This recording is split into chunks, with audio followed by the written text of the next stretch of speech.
10 days. That was the challenge I set myself. A clear, contained experiment to understand what a 24 schedule would do. It felt daunting and strangely appealing. For years, I'd heard about the warrior diet. 20 hours fast, 4 hours to eat. It promised sharpened focus, fat loss, a sense of control. But how much was hype? I wanted to cut through the noise. Afternoon dips and lack of deep sleep nudged me. 16/8 helped, but only a little. The stark simplicity of 24 was calling. 10 straight days, eating window 4 p.m. to 8 p.m. Allowed while fasting water, black coffee and unsweetened herbal tea. I logged weight, mood, energy, sleep and food, aiming for raw, honest data. Would my body react badly? Would hunger dominate or fade? Would clarity appear, or would I be too hangry to notice? I was my own guinea pig, ready to discover the truth no one had told me about 10 days on the warrior's path. Before I began, I needed the basics.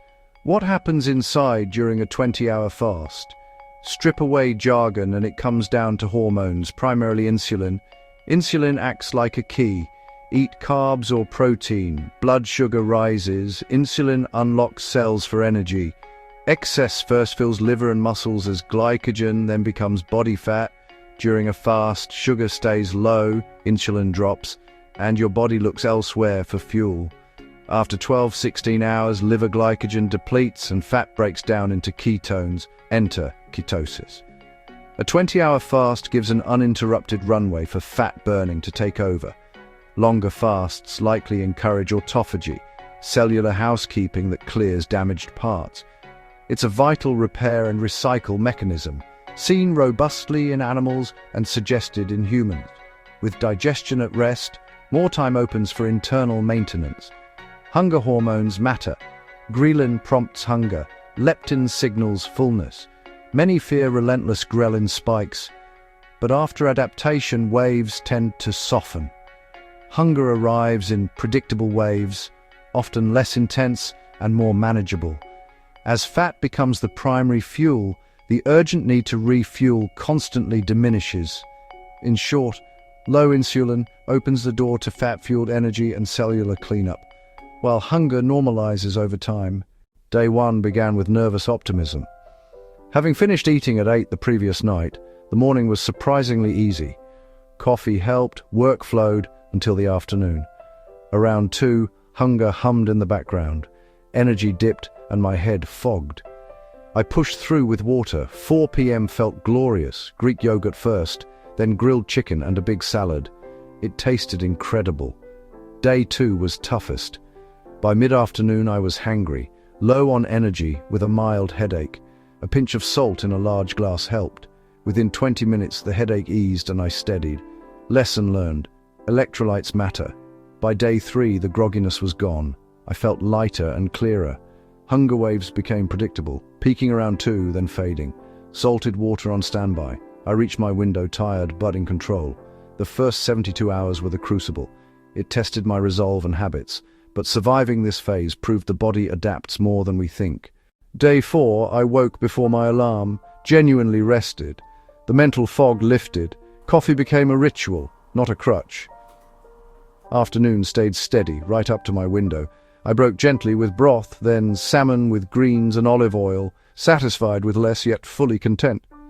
By day 6, 24 felt natural. Fewer food decisions freed my mornings, even late fasting walks felt powerful.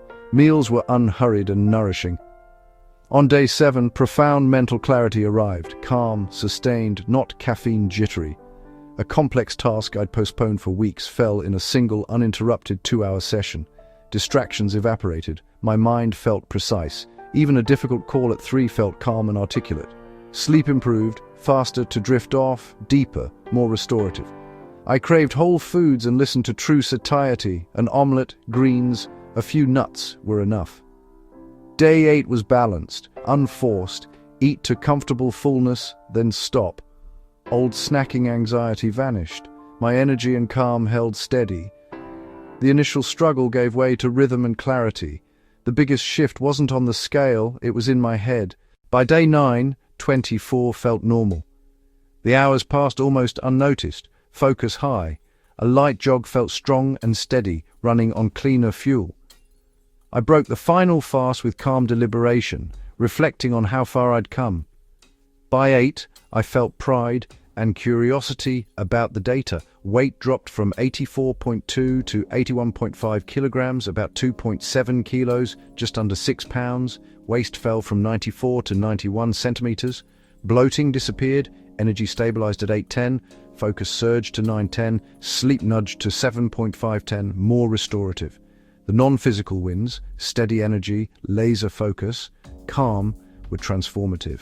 20-hour fasts are intense. Early symptoms, headaches, dizziness, irritability, often pass, but not for everyone. Avoid if pregnant, breastfeeding, under 18, or with a history of eating disorders. Those with diabetes, heart, kidney, or liver issues, or on prescriptions, must consult a clinician first. So, was it worth it? For me, absolutely. It reset mindless grazing and taught me the difference between real hunger and habit. Long term, I'll use 20, 4, 2 or 3 days a week, rotating with 18-6 or 16-8 for flexibility. Sometimes the greatest clarity and energy are found in the quiet spaces we create in between. If you enjoyed this video, please hit the like button and subscribe for more content, and thanks for watching.